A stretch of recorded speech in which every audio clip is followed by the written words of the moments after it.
Seigneur soit béni. Amen. Ravi d'être avec vous ce matin. Je suis dans la joie ce matin. Merci infiniment pour l'invitation. Merci à l'Église de nous accueillir avec toute la famille. Voilà, je me présente simplement en quelques mots. Je suis le pasteur Pedro Sucami, pasteur des Assemblées de Dieu de l'Église de Chanteloup-les-Vignes. Je suis venu avec ma petite famille. Voilà, j'ai ma femme qui est là avec moi, ma mère aussi qui est derrière, et mes 4 enfants qui sont je ne sais où.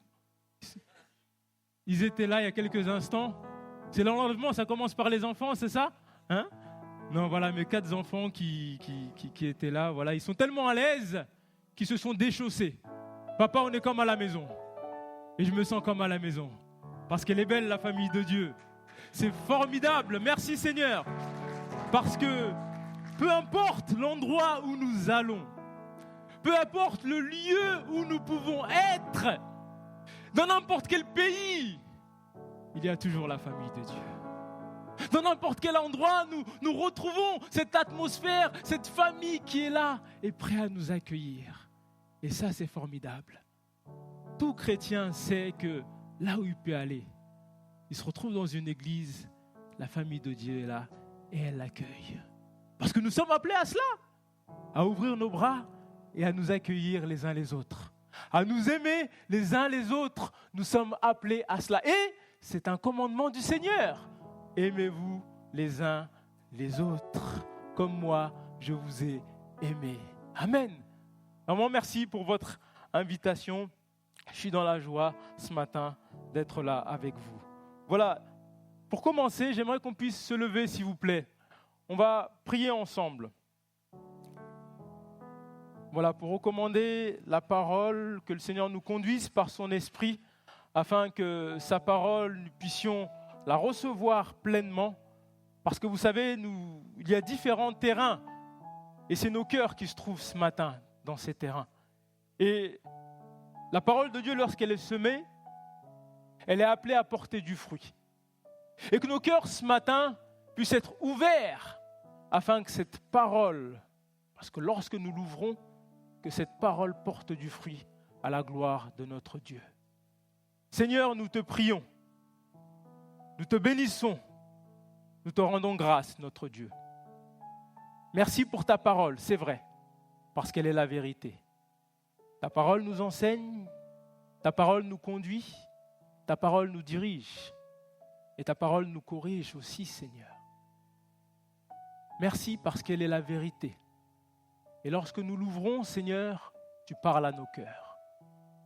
Alors que ce matin, Seigneur, nous soyons ces bonnes terres qui reçoivent ta parole. Non pas simplement qu'ils la reçoivent et qu'ils la délaissent, non, mais qu'ils la reçoivent, qu'ils la gardent et qu'ils la mettent en pratique. Afin que cela porte du fruit, Seigneur, dans nos vies, pour la gloire de ton nom. Merci pour toutes choses, Père. Bénis l'auditoire, bénis chacun d'entre nous. Bénis moi-même, Seigneur, qui ai la charge d'apporter cette parole. Conduis toutes choses, Père. Que le Saint-Esprit soit à l'œuvre ce matin, dans le nom de Jésus. Amen. Amen. Voilà, on prend place. Merci.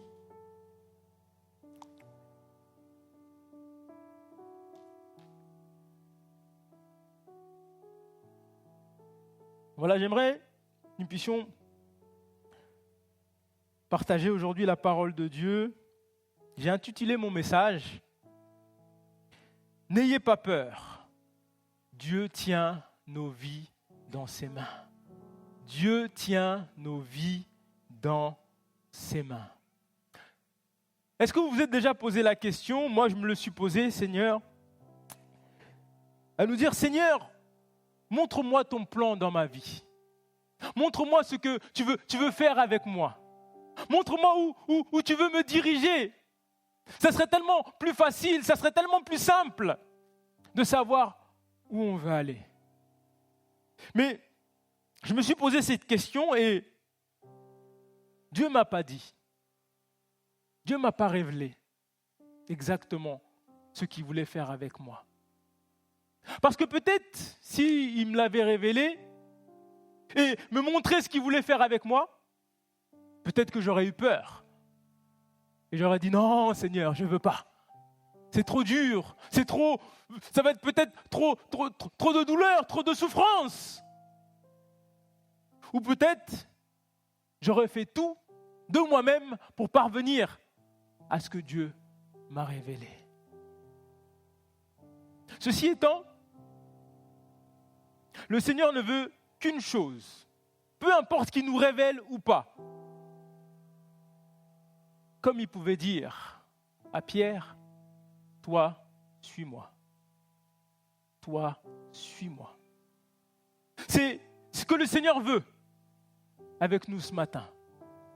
Peu importe où tu vas avec le Seigneur, peu importe ce que tu traverses avec le Seigneur te dit, toi, suis-moi.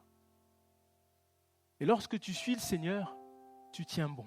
Et dans ton parcours, dans ta marche avec le Seigneur est avec toi. Le Seigneur te garde. Le Seigneur te fortifie. Le Seigneur prend soin de toi et il t'amène là où il veut t'emmener. Regardez attentivement l'histoire de Joseph. Joseph est parti vers son père, ses frères. Et il dit, regardez le rêve que j'ai fait. Il y avait des gerbes qui se sont couchées devant moi. J'étais comme celui qui est puissant devant vous. Et ses frères lui ont dit, mais tu crois que tu vas nous gouverner ? Toi, le petit Joseph, tu crois que tu vas être au-dessus de nous ?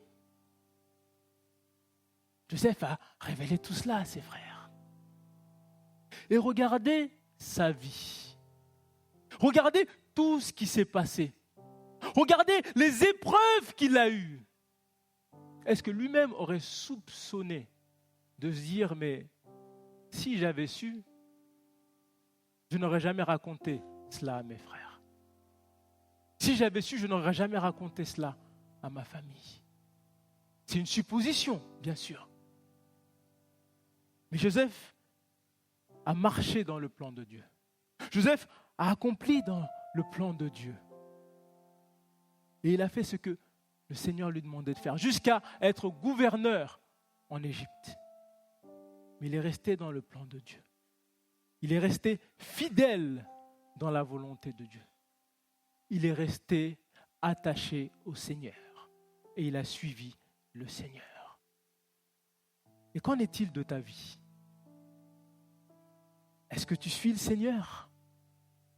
Est-ce que tu marches avec Dieu ?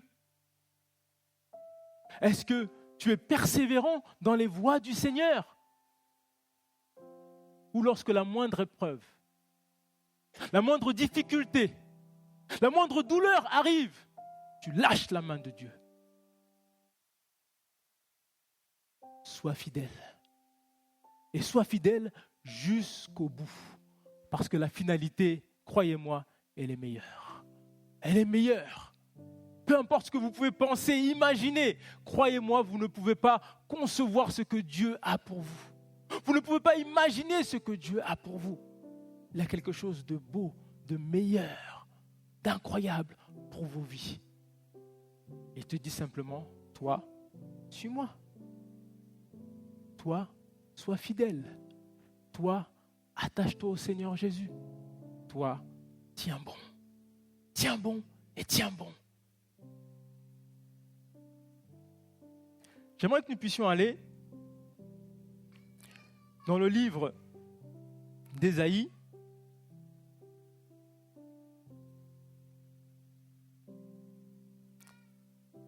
Ésaïe, nous lirons chapitre 41. Ésaïe 41, verset 10. La parole de Dieu nous dit ceci. Ne crains rien, car je suis avec toi. Ne promène pas des regards inquiets, car je suis ton Dieu. Je te fortifie, je viens à te secours. Je te soutiens de ma droite triomphante. Je te soutiens de ma droite triomphante. En premier lieu, Seigneur nous dit dans cette parole, ne crains rien, ne crains pas, je suis avec toi. Est-ce que tu as des craintes dans ta vie ? Peut-être la peur du lendemain. Peut-être ne pas avoir assez pour pouvoir à tes besoins et à ta famille. Le Seigneur te dit, ne crains pas, car je suis avec toi. Je suis avec toi. Dieu nous dit, il nous a fait une promesse. Son nom est cette promesse. Emmanuel, Dieu avec vous. C'est-à-dire que dans tes difficultés, dans tes moments de souffrance, dans ce que tu traverses, il sera toujours avec toi. Même si tu as l'impression qu'il n'est pas là, il est là. Il est là et il te soutient. À toi de regarder à lui, parce que bien souvent, dans nos épreuves, dans nos difficultés, qu'est-ce qu'on fait? On regarde par terre, on regarde à ce qui nous arrive, on regarde à notre situation, mais lève la tête, regarde à Dieu, parce que ton secours est là et il vient de Dieu. Ton secours vient de lui. C'est de lui que vient ton secours. Et il te dit, ne crains pas. Parce qu'en regardant à lui, il te donnera toute la force nécessaire pour tenir bon. Toute la force nécessaire pour aller de l'avant. Toute la force nécessaire pour gravir les échelons. Ne crains pas, je suis avec toi. Je suis avec toi. Et je t'aide. Et je te soutiens. Ne promène pas des regards inquiets. Ne promène pas des regards inquiets. Je suis ton Dieu. Qui, par ses inquiétudes, peut vivre plus longtemps? Qui? Est-ce que par nos attitudes, nos inquiétudes, nous ajoutons des durées de vie? Non. Parce que nos inquiétudes, pour certains même leurs inquiétudes, font en sorte qu'ils ont des soucis, ils ont des problèmes, ils ont du stress, ils ont tout un tas de choses qui font qu'ils ont des problèmes de santé. Dans Matthieu chapitre 6, verset 31, Matthieu chapitre 6, verset 31, il est dit ceci. Ne vous inquiétez donc point, et ne dites pas, que mangerons-nous? Ou que boirons-nous? De quoi serons-nous vêtus? Car toutes ces choses, ce sont les païens qui les recherchent. Votre Père céleste sait que vous en avez besoin. Cherchez premièrement le royaume et la justice de Dieu, et toutes ces choses vous seront données par-dessus. Ne vous inquiétez donc pas du lendemain, car le lendemain aura soin de lui-même. À chaque jour suffit sa peine. Mais qu'est-ce qui se passe dans ce texte? Dans ce texte, Jésus parle à ses disciples et dit mais ne vous inquiétez pas, ni du manger, ni du boire, ni de quoi vous serez vêtus, ni du lendemain, ni de toutes les choses qui sont primordiales, on va dire, dans ce monde. Toutes les choses dont nous en avons besoin pour vivre. Jésus dit, non, ne vous inquiétez pas de tout cela. Parce que tout cela, je vous le donne. Qu'est-ce qui est le plus important? Pour Jésus, ça n'est pas le manger, ça n'est pas le boire, ça n'est pas toutes les choses que nous pouvons avoir ici-bas. Non! C'est pas ça qui est important pour lui. Ce qui est le plus important, chercher le royaume. Chercher sa personne. Parce qu'en Jésus-Christ, nous avons tout pleinement. Vous savez, nous sommes avec Jésus ici-bas. Et lorsque nous mourrons, nous irons aussi avec lui. Donc, qu'est-ce qui est le plus important finalement? Et c'est Jésus-Christ. C'est lui le plus important. C'est lui parce qu'il nous donne tout en lui-même, en sa personne. Soyons dans la joie, réjouissons-nous, parce que notre Père a décidé de nous donner le royaume. Notre Père a décidé de pourvoir à nos besoins. Notre Père a décidé, au travers de Jésus-Christ, de tout nous donner. Alors réjouissons-nous, soyons dans l'allégresse, parce que Jésus est là. Jésus est là. On ne s'imagine pas, croyez-moi, on ne s'imagine pas que Jésus est là. Notre attitude serait totalement différente par rapport à nos besoins si nous considérions vraiment que la personne qui a tout créé, parce que la parole nous dit que tout est en lui, pour lui et à lui, tout est pour Jésus. Et si nous considérons qu'il est vraiment là, et que ses promesses sont oui et amen, et lorsqu'il parle, cela s'accomplit, alors notre foi est en lui. Lorsque nous considérons cela, alors nous n'avons pas peur. Nous ne craignons pas, parce qu'il est là. Jésus, tu vois ce problème-là? Je te le dépose, il est entre tes mains. Jésus, tu vois ce souci? Je sais que tu le vois, je sais que tu le sais. Il est là, je te le dépose. Jésus, tu vois cette souffrance? Tu vois cette douleur qui, depuis des années, m'assaille et me fait mal? Seigneur, prends-la. Venez à moi, vous tous qui êtes fatigués et chargés, et je vous donnerai du repos. Prenez mon joug, car il est léger. Déchargez-vous en Jésus-Christ. Appuyez-vous en Jésus-Christ. Déposez tout dans ses bras, car lui-même prend soin de vous. Il le veut. Il le veut. Croyez-vous que son acte à la croix était vain? Croyez-vous que ce qu'il accomplit à la croix, il l'a fait pour rien? Non. Il l'a fait pour chacun d'entre nous. Son amour est tellement grand. Son amour est tellement puissant. Son amour est tellement incomparable et inconditionnel que nul ne peut comparer. Il l'a fait pour chacun d'entre nous. Pour vous et pour moi. Pour l'humanité entière. Si toutefois nous acceptons d'être avec lui. Si toutefois nous acceptons de marcher comme lui le veut. Si toutefois nous acceptons de lui être fidèles. Jésus est là, mes amis. Jésus est là. Ne promène pas des regards inquiets. Ne t'inquiète pas. Je suis avec toi.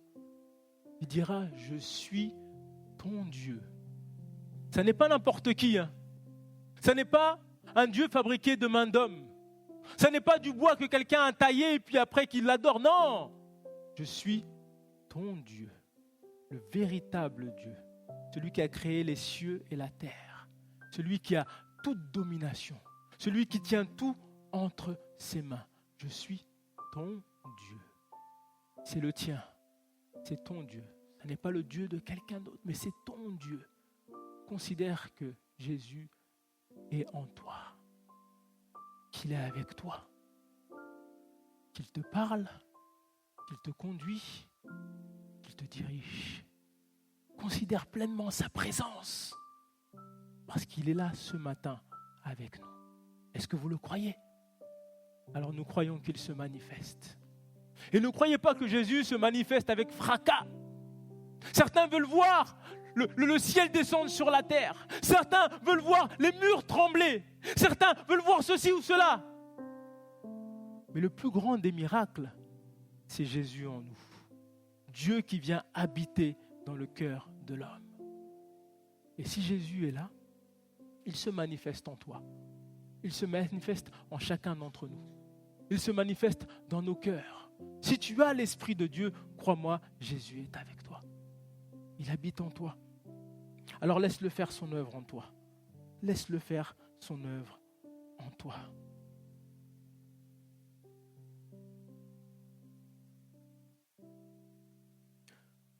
Il y avait aussi un passage dans Matthieu au chapitre 8, verset 23. Il dit ceci, parlant de Jésus. Il monta dans la barque et ses disciples le suivirent. Et voici, il se leva de la mer une si grande tempête que la barque était couverte par les flots. Et lui, il dormait. Les disciples, s'étant approchés, le réveillèrent et dirent « Seigneur, sauve, nous périssons !» Il leur dit « Pourquoi avez-vous peur, gens de peu de foi ?»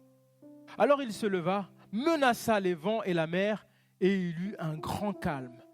Ces hommes furent saisis d'étonnement. « Quel est celui-ci » disaient-ils, « à qui obéissent même les vents et la mer ?» Quel est celui-ci à qui obéissent même les vents et la mer? il y avait là dans la barque les disciples avec Jésus. Et la mer fut agitée dans tous les sens. La barque fut agitée dans tous les sens. Et tanguait ci et là. Et lui, il nous est dit qu'il dormait. Remarquez bien, la présence de Jésus était là avec les disciples. Jésus était là. Ça n'est pas comme aujourd'hui parce que nous ne le voyons pas. Jésus était là avec eux. Ils ont vu les miracles, ils ont vu les choses extraordinaires qu'il a fait. Il a fait de très belles choses. Et là, ils étaient là par la tempête. Jésus dormait. Ils sont partis réveiller le maître. Seigneur, nous périssons. Seigneur, aide-nous. Seigneur, viens nous en aide. Et Jésus dormait. Jésus, il dormait.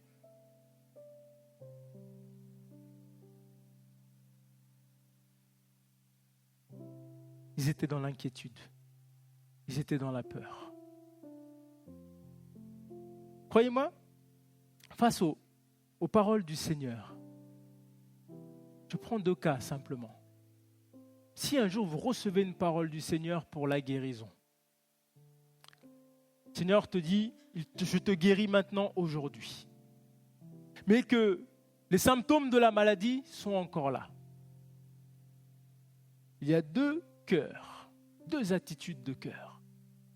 La personne qui peut-être voit encore les symptômes et s'inquiète ça et là et se tourmente de tous les côtés. Et la personne qui est dans le calme, dans le repos, dans la tranquillité.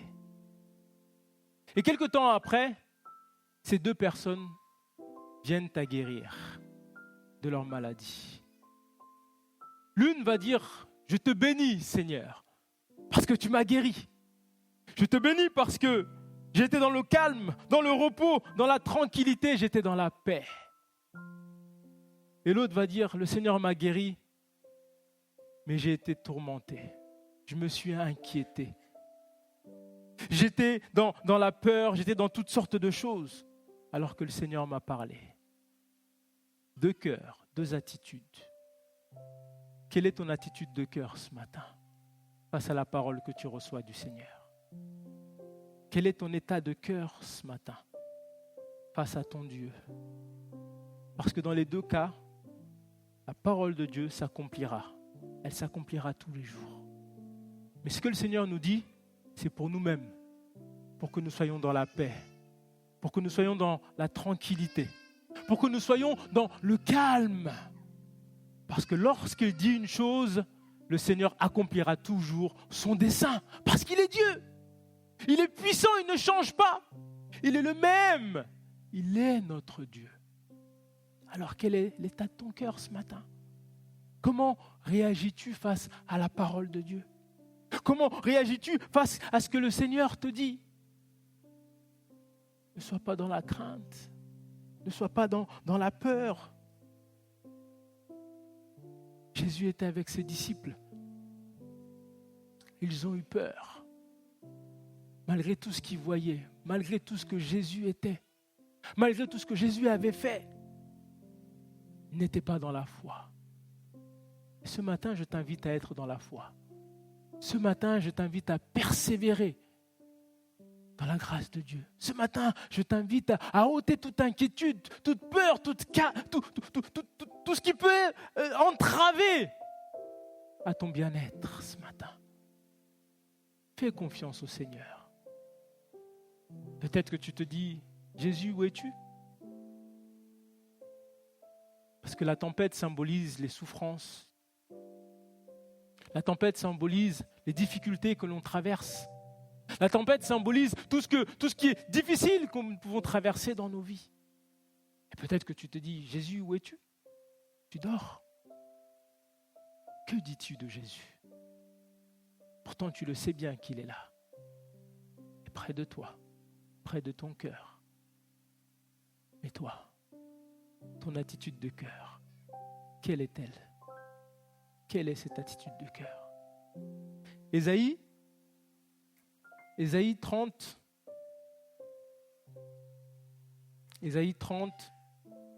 verset 15 nous dit ceci. Car ainsi a parlé le Seigneur l'Éternel, le Saint d'Israël. C'est dans la tranquillité et le repos que sera votre salut. C'est dans le calme et la confiance que sera votre force. Mais vous ne l'avez pas voulu. Il dit cela à Israël. Mais c'est dans la tranquillité et le repos que sera votre salut. C'est dans le calme et la confiance que sera votre force. Dans le calme et la confiance. Le calme et la confiance. Vous savez, pour certaines personnes, c'est difficile de faire confiance à quelqu'un.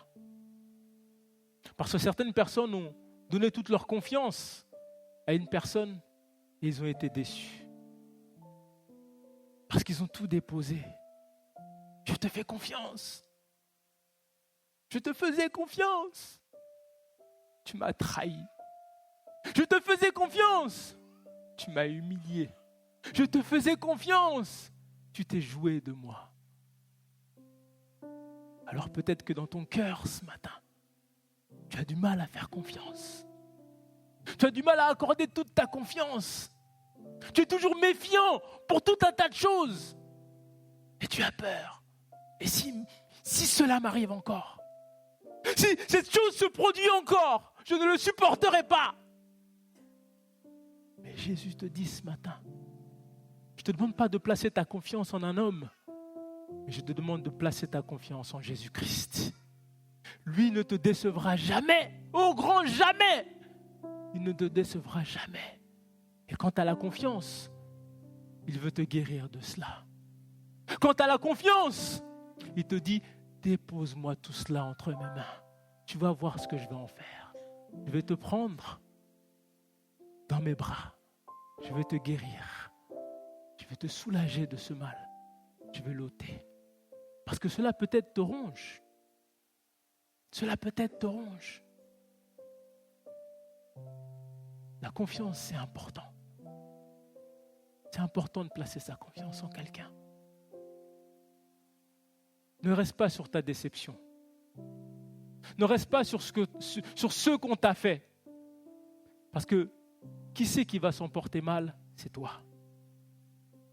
C'est toi qui vas t'en porter mal. Peut-être que la personne, elle a oublié même ce que tu lui avais fait. Ce qu'elle t'a fait, je veux dire. Mais toi, tu es là, tu rumines. Tu ressasses encore et encore. Et cela te ronge de l'intérieur. Et cela te détruit de l'intérieur. Mais Jésus te dit, fais-moi confiance. À lui, fais-lui confiance. Et tu verras, il va te guérir. Il va te guérir tellement. Mais il faut simplement que tu fasses le premier pas. Il faut que tu fasses le premier pas. Que tu déposes tout entre ses mains. Vous savez, Jésus, c'est une personne avec laquelle nous vivons. Ce n'est pas une personne lambda comme cela. C'est une personne vraiment avec laquelle nous vivons et nous expérimentons chaque jour de nos vies. Je vais vous donner juste un petit témoignage.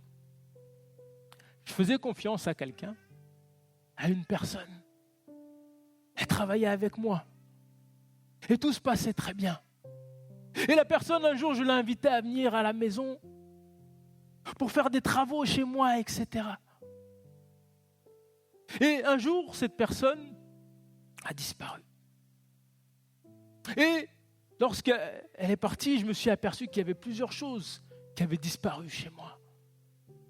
Plusieurs choses qui avaient disparu. Je me suis dit, mais qu'est-ce qui se passe? Et je l'ai appelé. Bien sûr, il a nié. Non, c'est pas moi. Non, j'ai rien fait, j'ai rien volé. Pourtant, il n'y avait que toi. Je me suis volé moi-même. J'ai dérobé mes propres affaires à moi-même. Non. Plusieurs choses qui avaient disparu. Vous savez, j'avais mal à l'intérieur. Parce que je me suis dit, mais je lui ai fait confiance. Je lui ai tout donné. Il avait tout ce qu'il fallait. Mais pourquoi? Pourquoi? Et tant de pourquoi qui n'ont jamais été répondus. Tant de pourquoi dans mon esprit qui n'ont jamais eu de réponse. J'ai dit, Seigneur, c'est vrai que ça fait mal. Ça fait mal, oui. Mais je dépose tout cela entre tes mains. Et vous savez ce que je me disais? Je me disais, si un jour je la croise, si un jour je rencontre cette personne dans la rue, alors là, elle va m'entendre. Alors là, elle va comprendre de quel bois je me chauffe. Alors là, elle va savoir qui je suis. Mais je ne l'ai jamais rencontrée. Mais depuis, je me suis apaisé. Le Seigneur m'a apaisé. Vous savez, il faut déposer entre les mains du Seigneur. Il faut vraiment déposer entre les mains du Seigneur. Et le Seigneur enlève tout cela. Si aujourd'hui je la croise, salut, comment ça va? Comment tu vas? Tout cela est oublié. Tout cela est derrière moi. On n'en parle plus. Parce que ce n'est pas bon de rester dans cette attitude de cœur. Ce n'est pas bon d'être rongé par le passé. Ce n'est pas bon d'être rongé par les choses, par l'amertume, par la colère, par la haine, par la jalousie, par toutes ces choses. Ce n'est pas bon. Parce que cela nous détruit. Cela nous fait mal. Cela nous ronge. Voilà pourquoi Jésus dit, venez à moi, déposez tout entre mes mains. Déchargez-vous sur lui de tous vos soucis, de tous vos fardeaux, de toutes vos craintes, de toutes vos peurs, de tout ce qui vous pèse lourd. Déchargez-vous sur lui. Il est là pour ça. Nous vivons avec le Seigneur. Nous vivons vraiment avec lui. Jésus, c'est quelqu'un qui s'expérimente, qui se vit au quotidien. Et ça n'est pas que lorsque nous avons des problèmes, mais au quotidien. C'est une personne réelle qui est vivant. Qui est vivant. Et il veut nous apprendre à le connaître de plus en plus, de mieux en mieux. C'est dans le calme et la tranquillité, dans la confiance que sera votre force. Parce que Jésus chasse la peur, il bannit la peur. J'aimerais que nous puissions continuer dans Matthieu chapitre 14. Matthieu chapitre 14, verset 22. Il est dit ceci.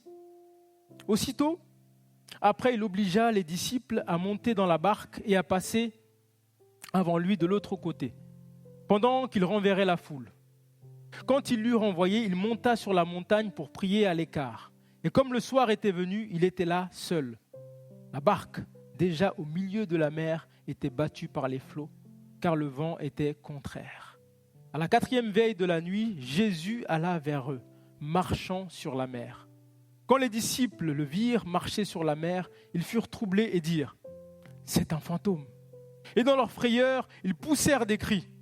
Jésus leur dit aussitôt « Rassurez-vous, c'est moi, n'ayez pas peur. » Pierre lui répondit « Seigneur, si c'est toi, ordonne que j'aille vers toi sur les eaux. » Et il dit « Viens. » Pierre sortit de la barque et marcha sur les eaux pour aller vers Jésus. Mais voyant que le vent était fort, il eut peur. Et comme il commençait à enfoncer, il s'écria « Seigneur, sauve-moi !» Aussitôt, Jésus étendit la main, le saisit et lui dit « Homme de peu de foi, pourquoi as-tu douté ?» Merci au frère qui nous a apporté cette parole ce matin sur la foi. Parce qu'on a besoin d'être des hommes et des femmes de foi. Des hommes et des femmes qui croient en ce que le Seigneur a dit. Des hommes et des femmes qui ont pleinement confiance en Dieu et qui mettent toute leur foi dans le Seigneur. Jésus dit à ses disciples, rassurez-vous, rassurez-vous, c'est moi, n'ayez pas peur. Rassure-toi, rassure-toi, il est là et n'aie pas peur. Mais il faut que tu crois, il faut que tu aies la foi, il faut que tu espères en lui. Il ne faut pas que tu doutes, mais il est vraiment là. Et cette foi qui déplace les montagnes, qui s'appuie sur lui, qui croit qu'il est capable de toutes choses, qui peut tout accomplir. Crois seulement et appuie-toi sur lui. Aie confiance en lui. t'assure, ta vie change. Plus tu le connais, plus tu es avec lui et plus ta vie change. Pourquoi? Parce que tu ressembles de plus en plus au Seigneur. Tu le ressembles de plus en plus. Et c'est ce que le Seigneur veut. Que tu sois vraiment comme lui il est dans ce monde, afin que tu aies un impact dans ta génération, afin que tu aies un impact autour de toi, afin que lorsque les gens te voient, ils voient réellement le Seigneur. En te voyant, ils disent, mais comment ça se fait que cette personne a tout un tas de problèmes, et pourtant elle est toujours dans la paix, elle est toujours dans la joie, elle rayonne. Mais qu'est-ce qui se passe? C'est parce que Jésus est avec toi. C'est lui qui te donne de surmonter tes épreuves, tes difficultés. C'est lui qui te donne la capacité d'y arriver. En lui, pour lui. Tout est en lui. Alors fais-lui confiance ce matin. N'aie pas peur, rassure-toi. C'est moi, dit Jésus. Et marche d'une manière digne de sa parole. Amen. On va incliner nos fronts et on va prier ce matin. Seigneur, merci. Merci infiniment pour ta parole. Seigneur, lorsque tu es là, Seigneur, tout change. Lorsque tu es là, Seigneur, nos vies sont transformées. Nos vies reflètent ta gloire, Seigneur. Merci pour mon frère, merci pour ma sœur, merci pour mon ami qui est là présent ce matin. Seigneur, merci de le bénir. Tu connais ses soucis, tu connais ses problèmes, tu connais, Seigneur, toutes choses. Mais Seigneur, je crois que ce matin, tout est entre tes mains, Seigneur. Prends ses problèmes, prends ses soucis, prends ses fardeaux, Seigneur. Et qu'il ait la foi, Seigneur, de croire que rien n'est impossible à notre Dieu. Merci d'aider mon frère, d'aider ma sœur dans tout ce qu'il vit, Père. Enlève toute peur, toute crainte, toute inquiétude. Et dans la foi, que cela se transforme, Seigneur, en quelque chose de nouveau. Merci, Père, pour toutes choses. Gloire t'en soit rendue, notre Dieu. Amen. Amen.